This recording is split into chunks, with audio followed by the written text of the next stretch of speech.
Qu'est-ce que la dysbiose intestinale? Le microbiote joue un rôle essentiel dans le maintien de la santé car il interagit avec les fonctions du tractus gastro-intestinal et du système nerveux. Découvrez-en davantage à son sujet, ses fonctions et ce qui peut altérer son équilibre, connu sous le nom de dysbiose intestinale. La dysbiose intestinale désigne la perte de la masse bactérienne bénéfique ou, autrement appelée, microbiote intestinal. C'est un problème très commun au sein de la population qui est lié à l'apparition de maladies auto-immunes, d'inflammation, d'allergies, d'obésité, parmi d'autres pathologies chroniques. Quelles sont les causes? Tout d'abord, il est important de savoir que la flore intestinale est considérée comme un organe depuis peu de temps. Elle présente effectivement diverses fonctions qui influencent l'état de santé et le métabolisme des nutriments. Qu'est-ce que le microbiote? L'état de symbiose et de dysbiose intestinale. Pour commencer, il est nécessaire de définir ce concept. Le microbiote correspond à une communauté de différents micro-organismes répartis dans tout le corps humain, peau, bouche, yeux, zone génitale et, en abondance, dans l'intestin. Ces micro-organismes forment une relation mutuellement bénéfique avec l'hôte. Nous la connaissons sous le nom de symbiose. C'est ce que démontre une étude publiée dans World Journal of Gastroenterology. Lors d'un déséquilibre ou d'une relation néfaste, on parle de dysbiose intestinale.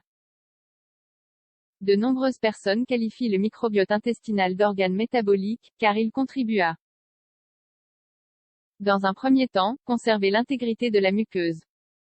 Il constitue ensuite la première barrière face aux micro-organismes pathogènes comme la bactérie E. coli. De même, il régule les fonctions des cellules du système immunitaire. Enfin, il favorise la synthèse des vitamines telles que la K, D et celles du complexe B. Caractéristiques du microbiote intestinal. La composition du microbiote est assez complexe et peut subir des variations, aiguës ou chroniques, face aux facteurs exogènes par exemple, le mode de vie, les habitudes, les interactions avec des éléments pathogènes et, ou chimiques, les agents environnementaux et les facteurs endogènes, génétiques. Il est intéressant de savoir qu'il existe plus de micro-organismes dans le corps humain que de cellules. Plus concrètement, plus de 1000 espèces bactériennes vivent dans l'organisme, 100 billions de bactéries. Les phylums Firmicutes et les bactéroidetes sont les plus nombreux. Le microbiote humain.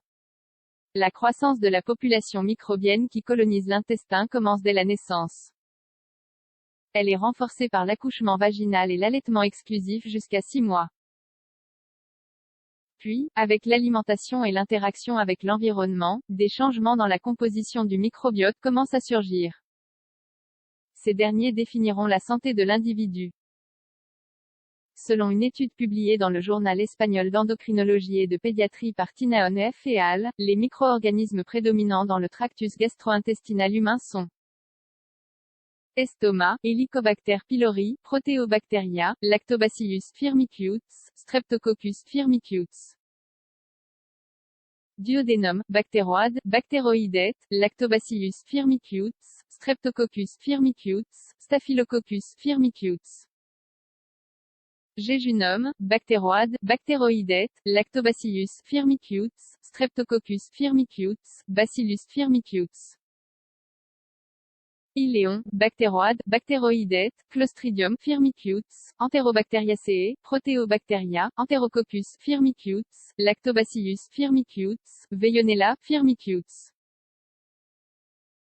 Pour terminer, le côlon, bactéroides, bactéroïdetes, Bacillus firmicutes, Bifidobacterium, Actinobacteria, Clostridium firmicutes, Enterococcus firmicutes, Eubacterium firmicutes, Fusobacterium, Fusobacteria, Peptostreptococcus firmicutes, Ruminococcus firmicutes, Streptococcus firmicutes. Qu'est-ce que la dysbiose intestinale? Grâce à de nombreuses études, on sait que le microbiote, et particulièrement le microbiote intestinal, joue un rôle fondamental dans les fonctions de l'organisme. Par conséquent, lorsque les populations sont altérées, cela favorise le développement de maladies. On parle de dysbiose intestinale lorsqu'il y a un déséquilibre entre la structure et la composition des populations microbiennes présentes dans l'intestin. Quand le microbiote est altéré, il peut contribuer directement ou indirectement au développement de nombreuses pathologies. L'axe intestin-cerveau et le microbiote intestinal. Le tractus gastro-intestinal et le système nerveux sont intimement connectés à travers l'axe connu comme intestin-cerveau. Un réel système complexe bidirectionnel dans lequel le système nerveux central et entérique interagissent l'un avec l'autre. Il se déploie à travers des circuits endocriniens, immunitaires et neurologiques. Cela a alors donné naissance à de multiples théories autour de l'origine multifactorielle des maladies neuropsychiatriques, troubles du spectre autistique et dépression, métabolique, diabète et obésité et tumorale comme le cancer colorectal. Caractéristiques de l'axe intestin-cerveau. Des études récentes font l'état d'une relation étroite entre l'axe intestin-cerveau et la composition du microbiote intestinal avec le développement de multiples maladies. Nous savons que les signaux neuronaux influencent les fonctions motrices, sensorielles et sécrétrices dans le tractus gastro-intestinal. De plus, ils régulent les processus inflammatoires ainsi que la structure du microbiote. Par ailleurs, les signaux intestinaux peuvent réguler les fonctions au sein du système nerveux. Relation entre dysbiose intestinale et obésité. Selon une étude publiée dans Nutrients par Nicolaïo et al., lorsque le corps est soumis à un stress chronique, il libère une charge de cortisol qui altère la perméabilité de l'intestin et sa barrière protectrice. Par conséquent, cela affecte la composition du microbiote et génère une dysbiose intestinale. Voici donc les altérations du microbiote intestinal. Au niveau des neurotransmetteurs qui régulent l'appétit et la satiété, la sérotonine par exemple. Augmentation de la production de cytokines inflammatoires.